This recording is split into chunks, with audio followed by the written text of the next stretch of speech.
Sir एक twelfth भी आपने छोड़ा था पिछली बार। कोई बात नहीं। अब देखते हैं पहले 14 क्वेश्चन। पहला क्वेश्चन बोल जल्दी से पढ़ के बता। Let alpha beta gamma. Be real number consider the following system of linear equations. ठीक है, ये तीन इक्वेशंस है, मैच द फॉलोइंग करना है, ठीक है। अच्छा, तीन इक्वेशन जब होती हैं, जैसे a1x+b1y+c1z is equal to d1, और a2x+b2y+c2z is equal to d2, और तीसरी इक्वेशन अगर a3x+b3y+c3z is equal to d3 है। अगर इस इक्वेशन का सॉल्यूशन निकालना है तो कैसे निकालते थे हम निकालते थे, डी की वैल्यू निकालते थे a1 b1 c1, a2 b2 c2, a3 b3 c3। अगर ये वैल्यू निकालते हैं डिटर्मिनेंट की वैल्यू, अगर ये नॉट इक्वल टू जीरो आता था तो हम बोलते थे यूनिक सॉल्यूशन, यही बोलते थे, ठीक है। और अगर उसके बाद डी1 निकालते थे, डी1 की वैल्यू क्या होती थी, इस डी1 डी2 डी3 को फर्स्ट कॉलम से रिप्लेस कर दो, डी1 डी2 डी3, और यहाँ पे b1 c1, b2 c2 और b3 c3। और दूसरा क्या आया था, डी2 क्या होता था हमारा, a1 d1 c1, a2 d2 c2 और a3 d3 c3। सही है। और डी3 क्या होता था हमारे पास, a1 b1 d1, a2 b2 d2, a3 b3 d3। अगर डी की value not equal to zero आ जाए तो हम बोलते हैं यूनिक सॉल्यूशन। क्या बोलते हैं, यूनिक सॉल्यूशन, ठीक है अतुल्य। Yes sir. और अगर डी1 इक्वल्स टू डी2 इक्वल्स टू डी3, सॉरी, अगर डी, ये तो पहला केस हो गया, दूसरा केस हो गया डी इक्वल टू जीरो आ जाए, और हम चेक करते हैं d1 d2 d3, अगर ये भी जीरो आ जाए तो हम बोलते हैं इनफाइनाइट सॉल्यूशन। क्या बोलते हैं। Infinite infinite. और third case, D equal to zero आ जाए, डी1 और डी2 और डी3 is not equal to zero, तो हम बोलते हैं नो सॉल्यूशन। क्या बोलते हैं। No solution. ये बात, ये होता क्रैमर्स रूल। अब इसी के बेसिस पे ये क्वेश्चन था। क्वेश्चन समझ आ गया। Yes sir. ठीक है, अब सबसे पहले डी निकाल लेते हैं। डी कैसे निकालेंगे वो चीज देखते हैं एक बारी। देखो बच्चे, 1 2 1 1 0 अल्फा, 2 - 3 बीटा, इसका डिटरमिनेंट निकाल लें। क्वेश्चन समझ आ गया, ठीक है ना। Yes sir. 1 इंटू कितना आया, 3 अल्फा, प्लस में -2 इंटू ये आ गया बीटा -2 अल्फा, और तीसरा क्या आया, 1 into beta 1 into minus minus three. Three तो ये हो गया हमारा 3 अल्फा -2 बीटा +4 अल्फा -3, यानी ये हो गया 7 अल्फा -2 बीटा +3। ये बात समझ आ गई, डिटर्मिनेंट की वैल्यू। Yes sir. अब ये कब सेटिस्फाई होगा, अगर इक्वल टू जीरो कर दो तो बीटा की वैल्यू कितनी आ रही है, 7 अल्फा -3/2 आ रही है। Yes sir. तो इसका मतलब इस इम्प्लाइज डी इक्वल टू क्या है, zero. D equal to zero हो गया, और गामा की वैल्यू क्या दे रखी है, 28। 28। ठीक है, डी की वैल्यू जीरो, गामा की वैल्यू 28। अब तू निकालेगा डी1। डी1 कैसे निकालेगा जल्दी बताओ। 7 11 7 11 28, gamma. Gamma twenty two eight हो गया ना। Two two zero minus one three 0 alpha और -3 बीटा, बीटा। इसकी वैल्यू निकाल लोगे, ये भी जीरो आएगी, डी1 भी जीरो आएगा, डी2 भी जीरो आएगा, डी3 भी जीरो आएगा। मोस्ट प्रोबेबली चेक कर लेना, ठीक है, इसके ऊपर। तो इसके कितने सॉल्यूशन हो गए, infinite solution. Infinite solution. Question समझ आ गया ये वाला पूरा अभी तक। यस। Yes sir. अब एक बारी इसकी नीचे चॉइसेस दिखाएगा मेरे को, बस चॉइस के साथ पी क्यू, हाँ, पी का देखो, इनफाइनाइटली मैनी सॉल्यूशन पी के हो गए, ये बात खत्म हो गई। यानी ए बी सी डी सबका पी दे रखा था, क्यू दे क्या दे रखा है, 2 दे रखा है, आर क्या दे रखा है, जल्दी बोलो, थोड़ा सा नीचे करियो, आर दे रखा है 1541। तो आर की चॉइस देख रहा हूं मैं, अब किसकी चॉइस देख रहा हूं, आर की, ठीक है। अच्छा इससे क्या हुआ, आर की इस वैल्यू से क्या हुआ, जल्दी बोलो, beta not equal to 7 alpha -3 से क्या हुआ, बता तो ले।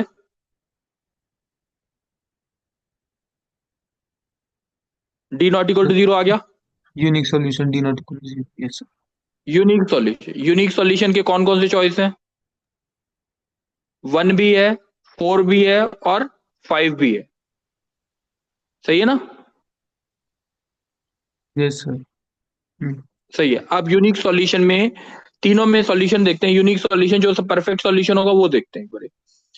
अब इन दोनों में 4 और 5 में देख, जेड की वैल्यू क्या है, 0, 0 है, जेड की वैल्यू क्या है, 0। और gamma is not equal to, 28, बोल, gamma is not 28, equal to 28, 28। 28 पे D1 D2 D3 क्या आ रहा था, 0, तो नॉट इक्वल टू 0 हो गई।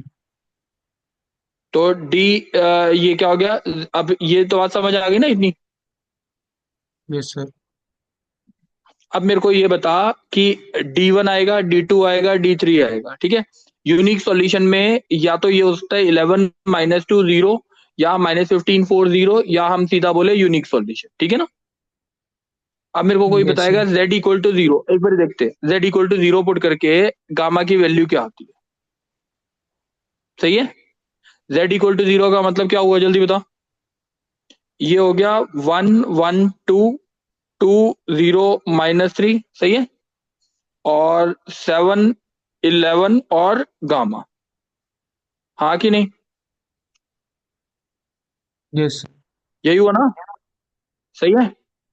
तो 1 इंटू कितना आया, जल्दी बोल, 1 इंटू सर। 33, 33, -2 इंटू क्या आया, जल्दी बोल, गामा -22, गामा -22, और आगे 7 के साथ क्या आया, -3, -3। सॉल्यूशन के साथ वैल्यू क्या आ गई, 33, -2 गामा, माइ प्लस 44, -21, यही आया ना, यही यस है ना, सर। देखना, यस सर। देखिए एक बार सही लिखा है, 2 gamma is equals to 56, gamma is equals to 28, है ना। अगर इसको 0 पुट कर दो, यानी 2 गामा माइनस 56, ये आया ना, D3। Yes sir. अब 2 गामा -56 क्या होना चाहिए, नॉट इक्वल टू 0 हो गया। बच्चे देख, x की वैल्यू होती है D1/D, y की वैल्यू होती है, सॉरी D, y की वैल्यू होती है D2/D, और z की वैल्यू होती है D3/D। ये बात समझ आ गई। अब D3 की वैल्यू, अगर z को 0 करना है तो D3 की वैल्यू क्या होनी चाहिए, 2 गामा -56। 0 होना चाहिए। अच्छा हाँ, 0 होगी। Yes sir.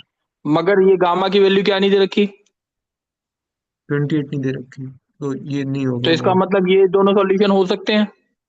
नहीं, तो आंसर क्या बचा, फर्स्ट वाला यूनिक सॉल्यूशन तो। बात समझ आ गई, यस सर, तो ए ऑप्शन हो जाएगा। बात समझ आ गई ना, क्लियर हो गया कैसे निकाला आंसर, यस सर। ठीक है। ध्रुव, बच्चे समझ आइए बात। यस सर, आ गई। चलो अब नेक्स्ट क्वेश्चन पे चला जाए यार।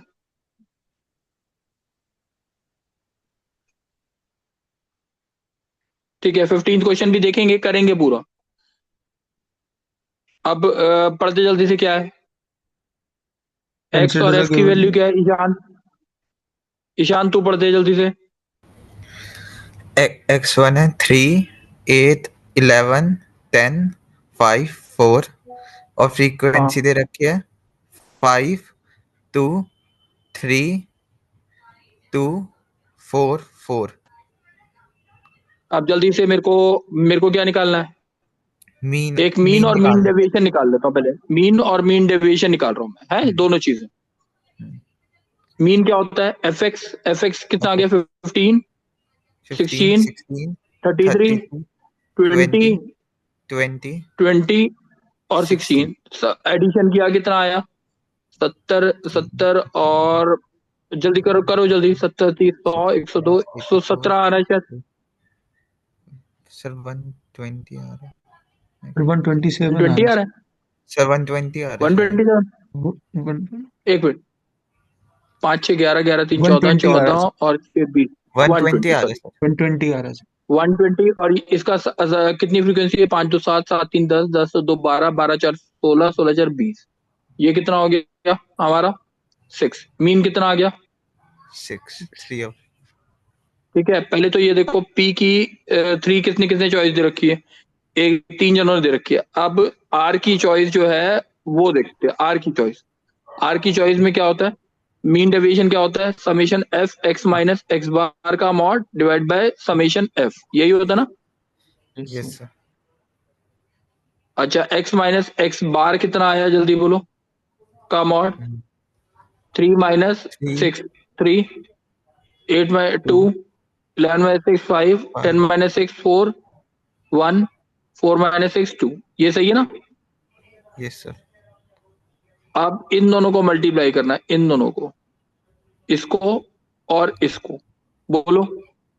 3 5 द 50 15, 2 टू द 4 4 15 और फिर 15 आगे, 8 4 टू द 8 8 आगे, 4 नहीं 8 4 और फिर 8। 8 8 4 12, 12 8 20, 20 और 30 50, 50 और 4 54, 54 डिवाइड बाय 20। तो ये कितना हो गया हमारा? 1 227, 2.7, 1.7 2.7 ना? 2.7 अच्छा, अब मेरे कौन कौन से ऑप्शन मैच कर रहे हैं? पी का तो 3 और आर का कितना? 4। पी का 3, आर का 4, पी का 3, आर का 4। अभी तक ये मैच कर रहा है, सही है? यही है ना पूरा? फिर तो यस सर। बस, फिर तो आगे करने की जरूरत ही नहीं है। समझ आ गई बात? Yes sir. है। Yes sir. चल आगे करें।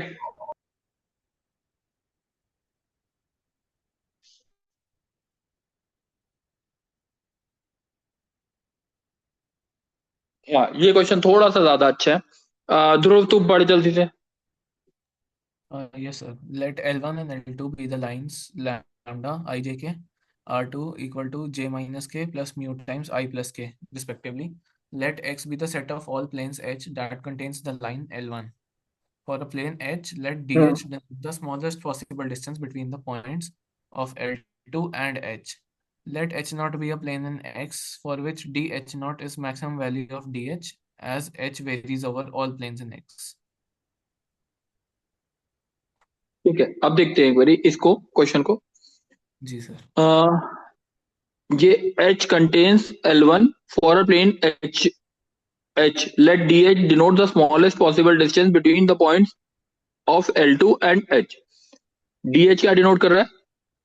Smallest distance between L2 and H.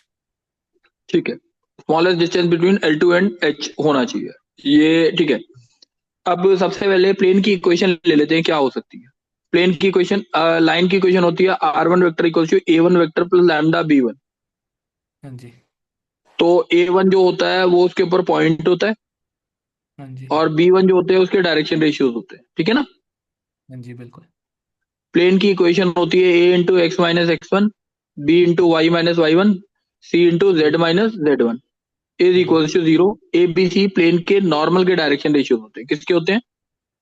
ये नॉर्मल इसलिए के। बताया जा रहा है क्योंकि 11th वाले बच्चे भी होंगे ना, उनको भी समझ आ जाए। जी x1 सर। y1 z1 इसके ऊपर पॉइंट होता है, हम्म।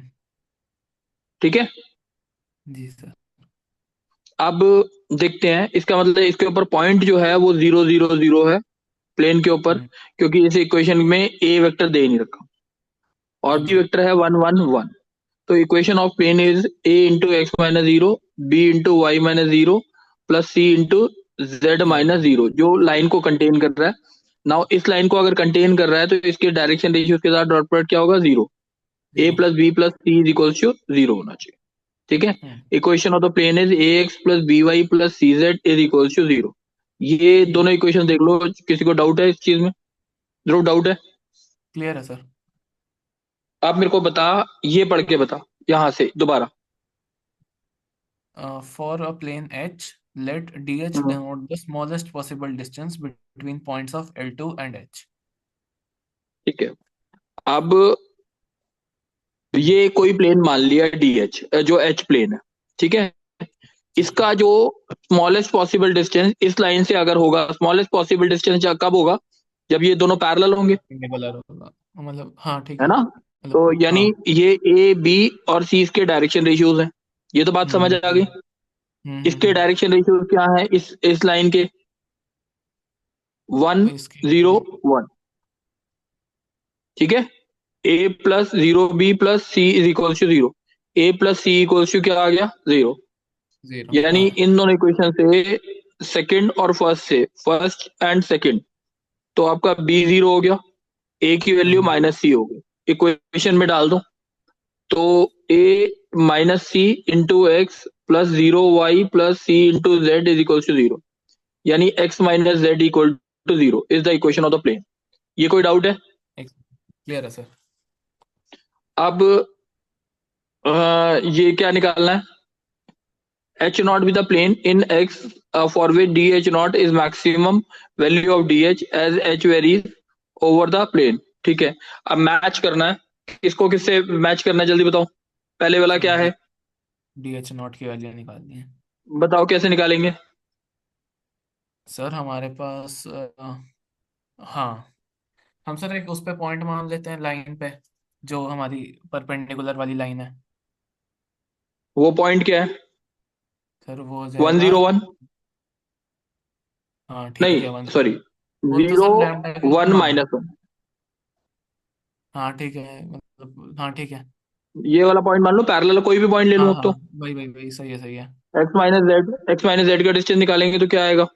एक्स वाली 0 है, माइनस प्लस 1 आ गया, divide by root 1 square plus 1 square, कितना हो गया? 1/√2। तो पहले का फिफ्थ आंसर क्या मैच हो कर गया? रहा है। पी का 5। Fifth match. यानी अभी तक तो ये मैच कर रहा है। नीचे वाली चॉइस दिखाना एक बारी। अच्छा चलो, अब क्यू वाली चॉइस देख लेते हैं बस। The distance of the point 0 1 2 from H not is, निकाल लोगे? हाँ सर H नॉट की 0 1 2 इक्वेशन। का डिस्टेंस निकालना है। हाँ एक्स माइनस जेड था 0 माइनस 2 अपॉन रूट 2, तो कितना आ गया? √2। तो इसका क्या हो गया हमारा? हो गया मैच, हाँ डी पार्ट मैच कर गया सर। ठीक है। जी सर। पूरा आंसर कौन सा हुआ इसका? D part. Answer D part आ गया। आर का 4, पी का 5, ठीक है, खत्म, बात क्लियर है। Yes sir. चलो नेक्स्ट एक बारी बोल दो।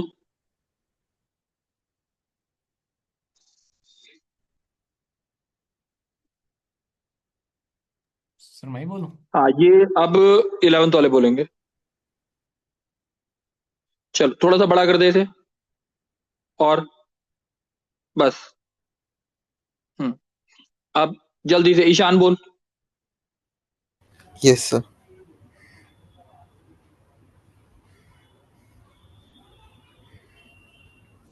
पढ़।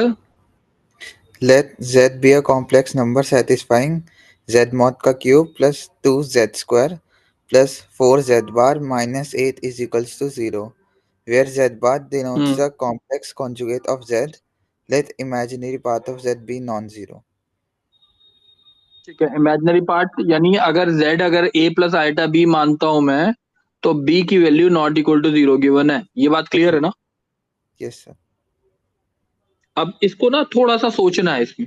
जब भी है ना, जैसे क्यूब इक्वेशन बन रही है ना, क्यूब मॉड जेड का होल क्यूब, अगर मैं जेड को a प्लस आइटा b या x प्लस आइटा y डाल के सॉल्व करने लग जाऊंगा ना, it will be a very lengthy method, और वो शायद सॉल्व हो भी ना, ठीक है। तो मैं यहाँ पे ना थोड़ी चीजें सोचता हूँ। मॉड जेड का होल क्यूब माइनस 8, जो मैंने सोचा था वही बता रहा हूँ, minus 2z square minus 4z बार। ये बात क्लियर है Ishan? Yes, sir. Ishan, left hand side is real और not? Yes, sir. Right hand side should also भी रियल होनी Yes. चाहिए। तो इसका मतलब -2z² minus 4z bar must be equals to z bar होता है ना, -2z² प्लस -4z। ये बात देखना एक बार समझ आई कि नहीं। अगर एक कॉम्प्लेक्स नंबर प्योरली रियल है तो z इज इक्वल्स टू क्या होता है, Z bar.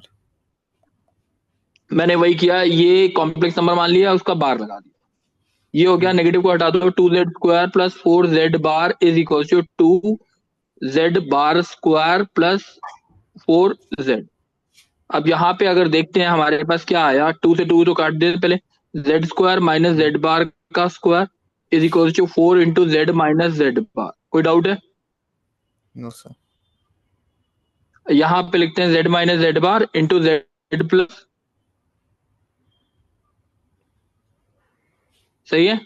Yes, sir. z equal to z bar तो माना ही हुआ हमने, तो z plus z bar is equal to कितना आ गया 4, z कितना हो गया x प्लस a तो प्लस वहाँ आइटा पे भी, जब 2 करा था तो वो 4 भी 2 हो जाएगा ना। अच्छा,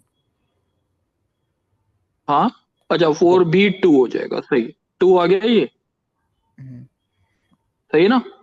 हम्म, 2a is equal to 2a equals to 1। 1. नहीं ये ठीक लिखा है ना हमने। Yes, sir. अच्छा अब 1 प्लस क्या हो गया आइटा b, यानी z क्या हो गया, 1 plus I था.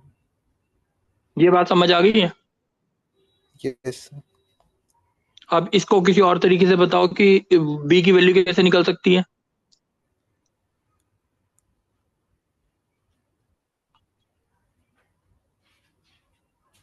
Sir, ऊपर बोलो। पुट करके वो p को 0 कर दें, वो पहले वाली इक्वेशन में डाल के, मतलब जो चलो इमेजिनरी बात है और वो कोई पूरा तरीका, 0 कर. और कोई तरीका।